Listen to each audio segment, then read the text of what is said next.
ಬಿಹಾರದಲ್ಲಿ ಆಗಾಗ ಎನ್ಡಿಎ ಮೈತ್ರಿಕೂಟದ ಸಿಎಂ ಅಭ್ಯರ್ಥಿ ಯಾರು ಅನ್ನೋ ಗೊಂದಲ ಏಳ್ತಾನೆ ಇದೆ. ಈ ನಡುವೆ ಹರಿಯಾಣದ ಮುಖ್ಯಮಂತ್ರಿ ನಯಾಬ್ ಸಿಂಗ್ ಸೈನಿ ಬಿಹಾರ ಚುನಾವಣೆಗಳನ್ನ ಸಮ್ರಾಟ್ ಚೌಧರಿ ಅವರ ನೇತೃತ್ವದಲ್ಲಿ ಗೆಲ್ತೀವಿ ಅನ್ನೋ ಘೋಷಣೆ ಮಾಡಿದ್ದಾರೆ. ಸಮ್ರಾಟ್ ಚೌಧರಿ ಜಿ बैठे हैं, हरियाणा के बाद बिहार की बारी है.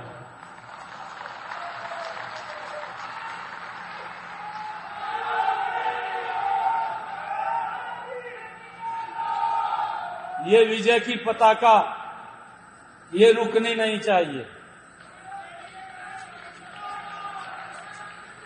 ये विजय का झंडा ये बिहार के अंदर भी फहराया जाएगा और हमारे सम्राट चौधरी के नेतृत्व में फहराया जाएगा.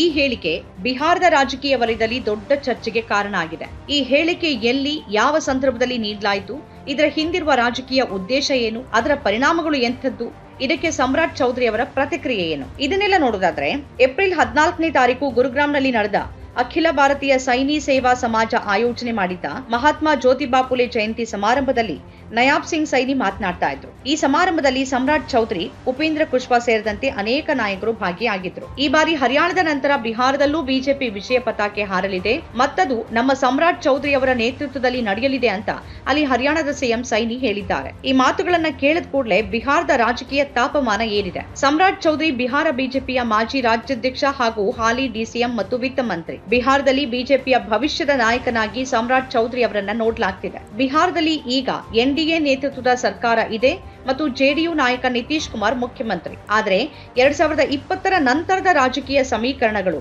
ಎನ್ಡಿಎ ಒಳಗೆ ಗೊಂದಲವನ್ನ ಉಂಟು ಮಾಡಿವೆ. ಈ ನಡುವೆ ಬಿಜೆಪಿಯ ಪ್ರಮುಖ ಮುಖವಾಗಿ ಗುರುತಿಸಿಕೊಂಡಿರುವ ಸಮ್ರಾಟ್ ಚೌಧರಿ ಅವರನ್ನ ಮುಖ್ಯಮಂತ್ರಿ ಅಭ್ಯರ್ಥಿಯನ್ನಾಗಿ ಮಾಡಲಾಗತ್ತಾ ಅನ್ನೋ ಪ್ರಶ್ನೆಗಳು ಉದ್ಭವ ಆಗ್ತಾನೆ ಇವೆ. ಸೈನಿಯ ಹೇಳಿಕೆ ನೇರವಾಗಿ ನಿತೀಶ್ ಕುಮಾರ್ ಅವರನ್ನ ಗುರಿ ಮಾಡಿನೇ ಹೇಳಿದಂತಿದೆ. ಇದು ಜೆಡಿಯು ಮತ್ತು ಬಿಜೆಪಿ ನಡುವಿನ ಸಂಬಂಧವನ್ನ ಮತ್ತಷ್ಟು ಒತ್ತಡಕ್ಕೆ ತಳ್ಳುವ ಸಾಧ್ಯತೆ ಇದೆ. ಇದರ ನಡುವೆನೇ ಸಮ್ರಾಟ್ ಚೌಧರಿ ಅವರು ಮಾಧ್ಯಮಗಳ ಜೊತೆ ಮಾತಾಡ್ತಾ ಎನ್ಡಿಎ ಸರ್ಕಾರ ನಿತೀಶ್ ಕುಮಾರ್ ನೇತೃತ್ವದಲ್ಲೇ ಮುಂದುವರಿಯಲಿದೆ ಅಂತ ಸ್ಪಷ್ಟನೆ ನೀಡಿದ್ದಾರೆ. ನಾವು ಈಗಲೂ ನಿತೀಶ್ ಕುಮಾರ್ ನೇತೃತ್ವದಲ್ಲಿ ಸರ್ಕಾರ ನಡೆಸ್ತಿದ್ದೀವಿ, ಮುಂದಿನ ಚುನಾವಣೆಯಲ್ಲೂ ಅವರ ನೇತೃತ್ವದಲ್ಲೇ ಸರ್ಕಾರ ರಚಿಸಲಾಗುತ್ತೆ ಅಂತ ಚೌಧರಿ ಹೇಳಿದ್ದಾರೆ. ರಾಜಕೀಯ ವಿಶ್ಲೇಷಕರು ಈ ಘಟನೆಯನ್ನ ಬಿಜೆಪಿಯ ಬದಲಾದ ರಾಜಕೀಯ ಪ್ಲಾನ್ ನ ಭಾಗ ಅಂತ ಪರಿಗಣಿಸುತ್ತಿದ್ದಾರೆ. ಬಿಜೆಪಿ ಬಿಹಾರದಲ್ಲಿ ತನ್ನ ಶಕ್ತಿಯನ್ನ ಹೆಚ್ಚಿಸಿಕೊಳ್ತಿರುವಾಗ ನಿತೀಶ್ ಕುಮಾರ್ ಅವರ ಪ್ರಭಾವ ಕ್ರಮೇಣ ಕುಂಠಿತವಾಗ್ತಿದೆ.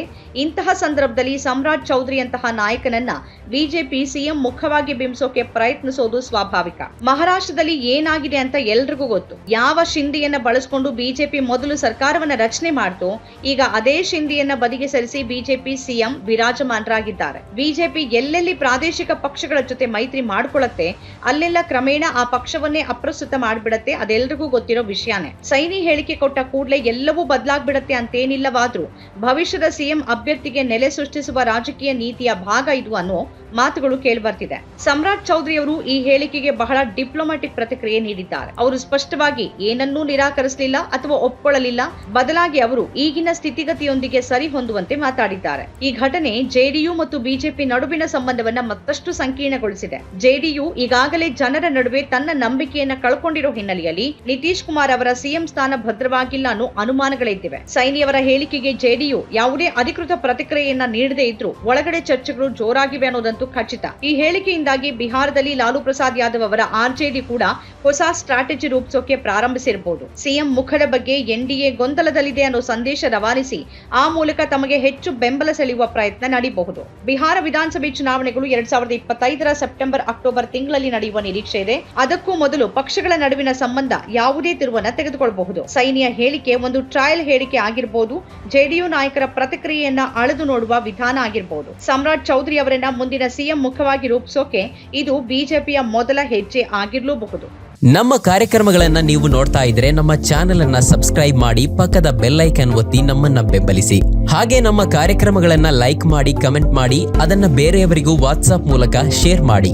ನೀವು ಹೀಗೆ ಮಾಡಿದಾಗ ನಮ್ಮ ಚಾನೆಲ್ ಇನ್ನಷ್ಟು ಮತ್ತಷ್ಟು ಜನರಿಗೆ ತಲುಪಲು ನೀವು ನಮ್ಮೊಂದಿಗೆ ಸಹಕರಿಸಿದ ಹಾಗಾಗುತ್ತೆ. ಇದು ನೀವು ಯಾವುದೇ ಖರ್ಚಿಲ್ಲದೆ ಕೆಲವೇ ಸೆಕೆಂಡುಗಳಲ್ಲಿ ನೀಡಬಹುದಾದ ಸಹಕಾರ. ಧನ್ಯವಾದಗಳು.